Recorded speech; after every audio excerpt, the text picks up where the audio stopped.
자, 예수님께서는 환영받지 못했다고 얘기하고 있습니다.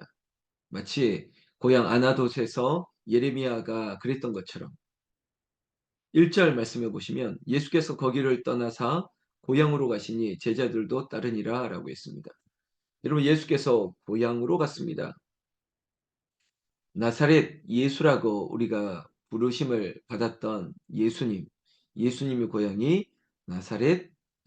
글쎄요, 어떤 고향의 지명을 얘기하기보다 예수님께서 유대인, 그의 친지, 가족, 주변, 동족, 사람들에게 환영을 받지 못했다는 것을 우리가 알고 있다는 것이죠. 믿음 없이는 어떤 존경과 그리고 환영을 받지 못합니다. 예수님에게 뿐만 아니라 뭐 예레미야를 예로 들었지만 선지자들도 마찬가지입니다. 그렇기 때문에 다른 마을로 금방 발걸음을 돌리시는 것과 같습니다. 왜냐하면 여러분, 예수님의 지혜와 능력, 예수께서 행하시는 일들을 보면서도 놀라기는 하겠죠. 그렇지만도 예수님을 배척하는 이유는 뭘까? 참 의문이 되는 거죠. 이런 거 아니겠습니까? 우리가 늘 알고 있던 사람인데 갑자기 저 사람에게 우리가 어떤 존경과 환대와 그리고 저분에게 어떤 그 경외함을 나타낸다는 게 참 어려웠나 봅니다. 예수님은 그러한 배척을 받으시면서 결국은 또 다른 사역지로 옮기는 과정들을 이어가고 있다는 걸 알고 있습니다. 예수님을 따르는 많은 제자들이 있었죠. 제자들 뿐이었겠습니까? 많은 사람들이 예수님을 따랐습니다.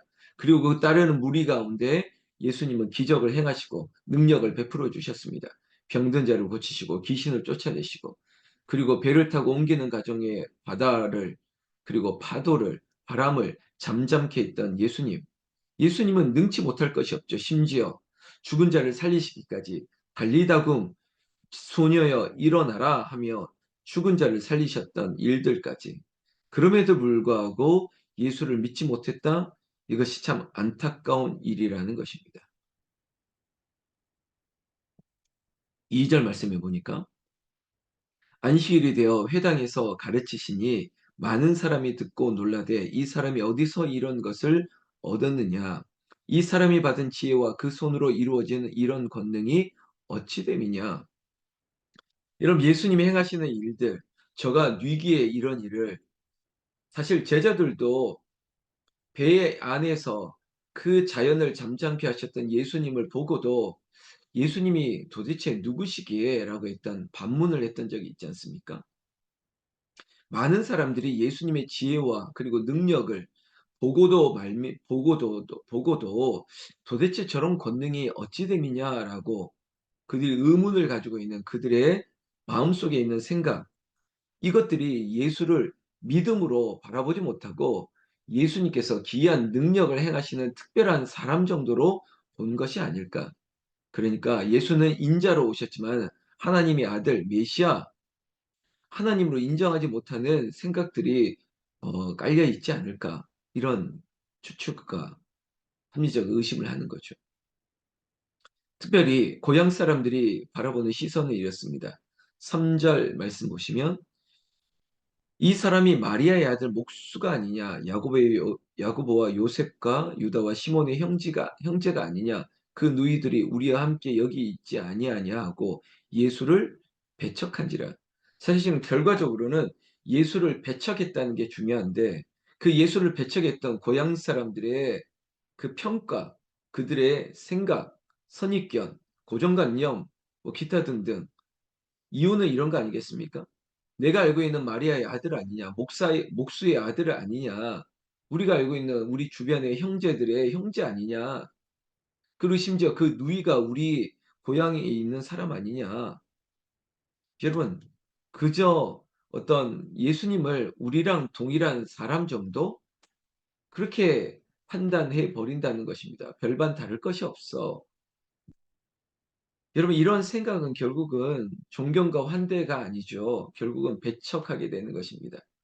네가 우리 고향 사람들인데 네가 우리랑 뭐 다를 게 없는데 갑자기 어디서 이런 기이한 능력과 지혜와 권능을 베풀지 모르겠지만 그러나 우리와 똑같은 사람 아니냐라고 했던 그런 한계성을 가지고 예수님을 바라보고 판단을 하니 그 판단은 결국은 어떻게 되는 것입니까? 예수를 배척했다는 것이죠. 여러분 혹시 예수님처럼 배척을 당하거나 복음을 위해서 살 때 조금 후에 말씀드리겠지만 예수의 제자가 되어서 예수를 위해서 살려고 할 때 어쩌면은 배척받을 수도 있습니다. 아니 그렇게 쪽짐을 당할 수도 있습니다. 미움을 당할 수도 있습니다. 그래도 예수께서는 어떻게 하시는지를 우리가 봐야 되겠습니다. 4절 말씀. 예수께서 그들에게 이르시되 선지자가 자기 고향과 자기 친척과 자기 집 외에서는 존경을 받지 못함이 없느니라 하시며 여러분 예수님께서는 그냥 담대하십니다. 그리고 말씀하시는 거죠. 그래, 그래. 선지자가 자기 고향 친척, 자기 집에는 존경을 받지 못함이 없느니라. 여기서는 내가 존경을 받지 못하지만 그러나 내가 곧 또 다른 곳으로 늘 예수님은 저기 마을로 저 마을로 이동하셨지 않습니까? 예수님이 가는 곳들마다 사람들이 따랐습니다. 예수님을 만나고자 했습니다. 예수님을 환대했습니다. 그렇지만 고향 사람들은 배척했다고 했지 않습니까? 배척을 당하시는 그곳을 떠나시는 것이에요. 자기 집에는 존경을 받지 못함이 없느니라. 여기가 아니어도 예수님께서는 또 다른 만나야 될 사람들을 향해서 간다는 것입니다. 여러분, 예수님을 만나기를 원하는 사람이 얼마나 많습니까? 해당장 야이로의 딸을 살리기 위해서도, 혈루증 근원을 마르기 위해서도. 여러분, 예수님을 정말 고대하는 사람들이 많습니다. 그러면 떠나야죠. 5절 말씀. 거기서는 아무 권능도 행하실 수 없어 다만 소수의 병자에게 안수하여 고치실 뿐이었고. 여러분, 예수님을 믿지 않는 곳에서 어떻게 권능이 나타날 수 있겠습니까? 좋은 우리가 씨 뿌리는 비유에서도 좋은 땅에 뿌려진 씨가 말씀이 결국은 열매를 맺는 것이에요. 배척을 하고 야 우리랑 별반 다를 것 없는 사람인데 이러한 마음을 가지고서 어떻게 예수님의 권능과 능력이 나타날 수 있겠느냐라는 것입니다. 결국은 거기서는 아무 권능도 행할 수 없다고 했습니다. 다만 소수의 사람에게 안수하고 병자를 고치셨던 거죠. 이유는 딱 하나입니다. 6절 그들이 믿지 않음을 이상히 여기셨더라. 왜 믿지 않지? 여러분 믿음이 없이는 이러한 일이 나타날 수 없습니다. 여러분 예수를 믿지 않고 어떻게 믿음이라고 얘기할 수 있겠습니까? 예수를 믿지 않고 내가 신앙생활을 한다? 이게 어떻게 믿음이 되겠습니까? 다시 한번 예수님은 모든 촌에 두루 다니시며 가르치시더라. 예수님이 온 목적은 하나님의 나라를 전파하고 가르치고 하나님 나라를 이루어야 될 사람들을 각종 병든 사람들을 고치시는 일이었습니다. 전파하고 가르치고 고치셨던 예수님.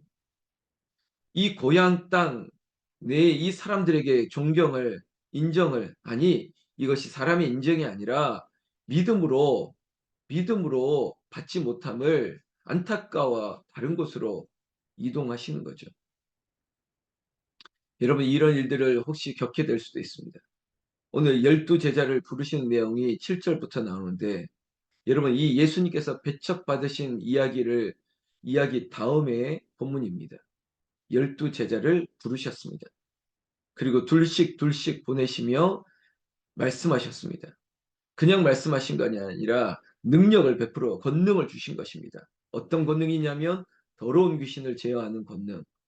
여러분 집안 사람이 원수 마귀가 될 수 있고 내 가까운 사람이 마귀의 권세를 행할 수가 있습니다.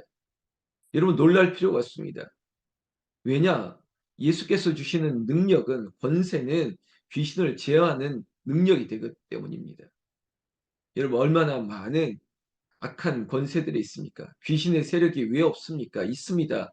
그저 전설의 고향의 귀신이 아니라 여러분 귀신이 있습니다. 마귀가 있습니다. 사단이 있습니다. 그 마귀가 우리의 삶에 사람을 통해서 나타나게 될 때 예수님은 제자로 보내실 때 파송하실 때 권능을 주신 거예요. 특별히 이 권능은 사람을 분별하는 것이죠. 차별하는 것이 아니라 사람을 분별할 수 있어야 된다는 것입니다. 8절 말씀에 보시면 이런 말씀이 있습니다. 명하시되 여행을 위하여 지팡이 외에는 양식이나 배낭이나 전대의 돈이나 아무것도 가지지 말며. 여러분 왜 그랬을까요? 복음을 위해서 제자의 삶을 살 때 가지지 말라는 것은 가난하게 살아라 이런 얘기가 아닙니다. 김 목사 채워준다. 그래 전도사님 채워주실 거야. 그래 권사님 채워주실 거야. 믿음으로 사는 제자로 살면 하나님이 채워주신다. 이것이 믿음이죠. 제자로 파송을 받는데 이 믿음 없이 어떻게 살겠습니까? 9절 말씀에도 강조하고 있습니다. 심지어 의식주의 부분이죠. 신만 신고 두 벌 옷도 입지 말라 하시고, 참 믿음으로 살 때 이런 경제적인 부분에 있어서 하나님 어떻게 이거 살라고 말입니까? 그러나 예수께서 말씀하십니다. 아니다. 채워준다는 것입니다. 채워주실 것이니 믿으라라는 것입니다. 하나님께서 저에게도 말합니다. 걱정하지 말아라. 두려워하지 말아라. 내가 채우리라. 여러분 이것이 채움이에요. 채움의 원리인 것입니다. 10절 말씀 이르시되 어디서든지 누구의 집에 들어가거든 그곳을 떠나기까지 거기 유하라. 여러분 채우실 것을 알기에 어디를 가든지 하나님이 생계가 중요하다고 하지만은 하나님께서 그 생계 때문에 그래 먹고 사는 문제 때문에 거기서 입고 먹고 자는 이 모든 문제 때문에 너의 사명을 잃지 말라는 것입니다. 여러분 사명으로 사는 삶, 복음으로 사는 삶, 오직 예수를 위해서 사는 삶, 그것을 위해서 명예와 그리고 내 본토 친척 아비를 떠났던 아브라함의 믿음과 그리고 예수께서 제자를 부를 때 버려두고 따랐던 그 믿음을 다시 끄집어내야죠. 소환해내야죠. 여러분 아무것도 염려하지 말라. 오늘 우리에게도 여러분 예수님이 어떤 분이십니까? 예수님은 말씀 그대로 우리에게 역사하시는 분이에요. 배척을 받고 떠나는 이 예수님을 향해서도 그리고 이 예수와 함께 사명을 가지고 복음을 전파하기 위해서 제자로 둘씩 파송을 받는 이 제자들에게 이르기까지 하나님께서 채우신다. 하나님께서 너와 함께한다. 그리고 너희 먹고 마시는 생계라고 하는 삶을 하나님께서 책임져 주신다. 오늘 주님도 나에게 맡겨보라고 그렇게 말씀하고 있지 않습니까? 맡겨라. 나에게 맡겨라. 너희 집도 맡기고 너희 삶도 맡기고 너희 앞날도 맡기고 맡겨보라는 겁니다. 그러면 주께서 일하십니다. 주가 일하시는 것입니다. 10절, 11절 말씀 보시겠습니다. 11절 말씀 보면 어느 곳에서든지 너희를 영접하지 아니하고 너희 말을 듣지도 아니하거든 거기서 나갈 때 발 아래 먼지를 떨어버려 그들에게 증거를 삼으라 하시니. 여러분 환대받을 때도 있습니다. 그러나 배척받을 때도 있습니다. 여러분 거절당할 때 너무 낙심하지 마십시오. 딱 하나 위로받을 수 있는 구절이 있었지 않습니까? 심지어 예수님 3절 후반절에 예수를 배척한지라 예수님도 배척받았다는 겁니다. 배척. 제발 우리 고향에서 떠나라. 여기서 떠나라. 뭐 이런 배척을 받았습니다. 그러나 예수님은 다른 곳에서 환대를 받는 것이죠. 우리가 때로는 사람에게 거절당했다 할지라도 모든 사람이 우리를 거절하는 게 아닐 겁니다. 우리를 좋아하는 사람이 왜 없겠습니까? 복음을 전할 때 복음을 거절하는 사람이 있지만 복음을 받아 아멘하는 사람도 있다는 것입니다. 그 믿음으로 사는 거죠. 여러분 배척에 너무 꽂히지 마십시오. 오히려 하나님께서 하실 사람들을 통해서 환대받을 은혜를 생각하십시오. 또 복음을 전할 때 반대나 거절에 낙심하지 마십시오.